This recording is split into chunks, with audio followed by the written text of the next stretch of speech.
Hi, I'm Hayden Court. I have a range of businesses here in Dunedin, one of which is an export company. We export machinery from New Zealand and other countries around the world, to other countries around the world as well. Another company we have run out of this particular building is a service-based company where we do resource management consulting for national and sometimes international clients, as well as sort of what I'd like to say entrepreneurial property ownership, where we try and encourage innovative businesses into cool spaces. So that's probably the gist of what we get up to. Currently we have just an ADSL modem that we all link to wirelessly. However, we are currently getting USB installed. It's how we access our customers.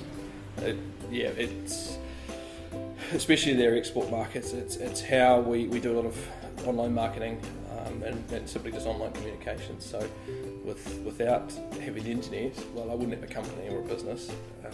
And service-based business, it would probably cost a lot of people a lot more if we have to go to physically research everything rather than just simply accessing it online. Well, it will help us access bigger markets and more broad markets, simply in the fact that we send a lot of data and upload lots of images, and have people accessing it, web forms and all this sort of stuff. So any increase in speed in that respect is going to cut down the time it takes for us to do work, and so hopefully, potentially, it makes us more profitable in the long run. And then in terms of service-based companies, a lot of our reports and things like that we currently sort of send out and courier, whereas if we had the ability to rapidly get them to the customers, it might cut down on those sorts of things. But also just simply accessing data, the faster we can do it, the better it is, and the cheaper it ultimately becomes.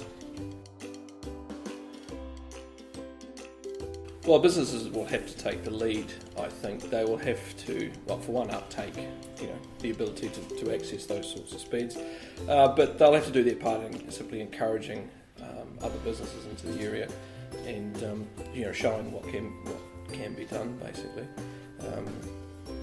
And I think though there'll be a lot of startup companies that will sort of take advantage of a city that has those sorts of speeds.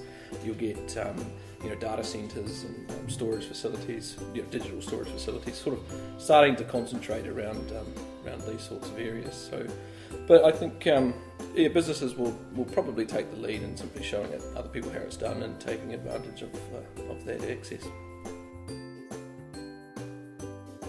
If Dunedin won Gigatown, I could see it cashing in on sort of online e-commerce and e-learning, and particularly cashing in on our reputation already as a leading education provider.